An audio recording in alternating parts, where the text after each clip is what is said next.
오늘 알아볼 개념은 금속의 반응성입니다.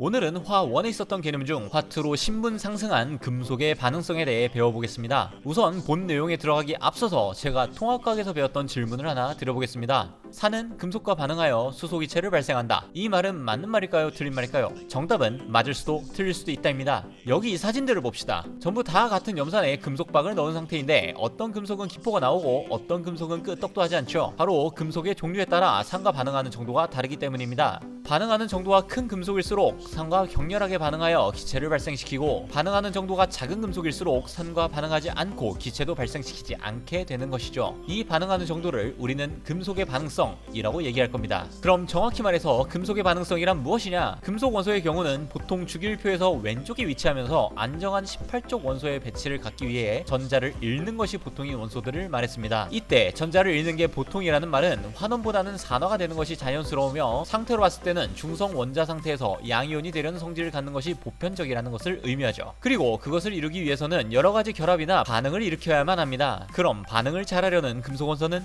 전자를 잃으려는 성질이 큰 원소, 그리고 산화가 되려는 성질이 큰 원소를 뜻하는 것이었습니다. 그리고 우리는 그 정도를 금속의 반응성이 크다라는 의미로 표현한 것이고요.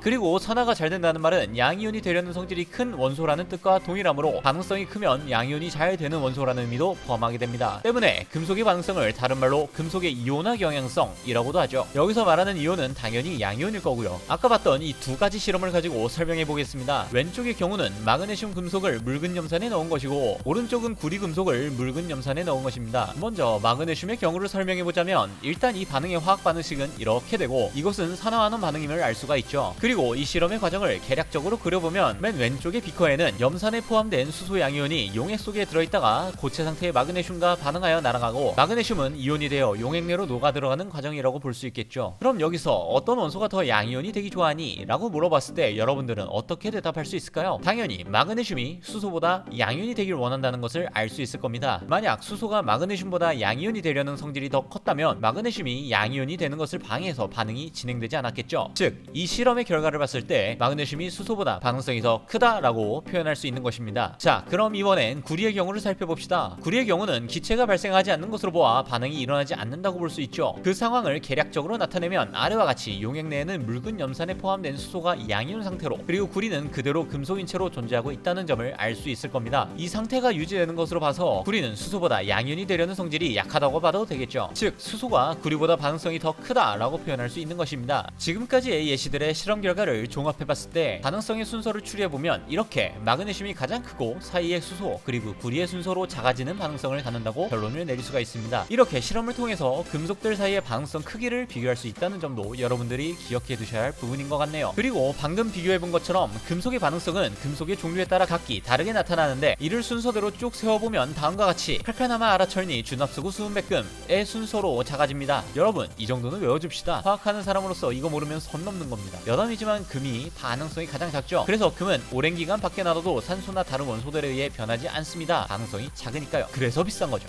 선생님, 은근슬쩍 이상한 거 끼워 넣지 마세요. 분명 이렇게 말씀하시는 분 있을 겁니다. 맞아요. 분명 금속의 반응성이라 해놓고 수소가 들어가 있죠. 그러니 수소에 OP 마크 달아주게, 이게 아니라 괄호를 표시하겠습니다. 수소의 경우는 분명 금속은 아니지만 우리가 익히 알고 있듯이 음이온보다는 양이온이 되기를 선호하기 때문에 비교가 가능합니다. 또한 수소 양이온의 경우는 용액 내에서 산성을 나타내는 기준이 되기 때문에 이 수소를 전후로 해서 산과 반응하는 금속 그리고 반응하지 않는 금속으로 나누는 기준점이 되기도 합니다. 그래서 이왕 외우는 김에 한꺼번에 그냥 통째로 외우는 게 건강에 좋습니다. 자, 그러면 지금까지는 산과 금속의 반응만을 예시로 반응성을 비교해봤는데, 과연 산이 관여하지 않은 상태로 다른 금속끼리도 반응을 할까요? 아까 제가 금속의 반응성에 대해 이렇게 정리를 해드렸던 것 같은데, 여기 한 줄만 더 추가하겠습니다. 반응성이 큰 원소는 자기보다 반응성이 작은 원소가 이온 상태로 있는 것을 참지 않는다. 여기 두 개의 실험 세팅이 있습니다. 아까 말했듯이 마그네슘은 구리보다 반응성이 더 큰 원소죠. 왼쪽 비커는 황산 마그네슘을 물에 녹인 후 구리 금속을 넣은 모습이고, 오른쪽 비커는 황산구리를 물에 녹인 용액에 마그네슘 금속을 넣은 모습입니다. 참고로 구리 이가 양이온의 경우는 수용액 상태에서 이런 푸른색을 띠는 성질을 갖고 있어서 오른쪽 비커는 사진처럼 푸른색을 띌 것입니다. 이제 이 금속들을 넣고 나서 시간이 지나면 양쪽 비커에는 어떤 변화가 일어날까요? 일단 왼쪽의 경우는 이미 반응성이 큰 마그네슘이 양이온으로 존재하기 때문에 굳이 구리와 반응하여 전자를 얻어올 필요가 없죠. 따라서 반응이 더 이상 진행되지 않고 아무 변화가 없을 겁니다. 하지만 오른쪽의 경우 계략적인 이온 모형으로 나타내면 이렇게 반응성이 작은 구리가 양이온이고 반응성이 큰 마그네슘이 고체임을 알 수 있네요. 제가 아까 뭐라 그랬죠? 감히 자기보다 반응성이 작은 구리가 이온으로 있는 것을 참지 못하고 마그네슘은 본인의 전자를 구리에게 던져내면서 본인이 이온이 되려 할 겁니다. 얼떨결에 전자를 받은 구리는 양이온으로 존재하지 못하게 되어 석출이 될 거고요. 이때 당연히 전자 이동은 둘이 접촉해 있어야 하기 때문에 마그네슘판에 붉은색 구리가 찰싹 붙어서 석출될 것이고 용액 내 구리 이가 양이온 개수가 줄어들면서 푸른색이 많이 옅어질 것도 예상 가능하죠. 자, 그럼 실험 결과를 봅시다.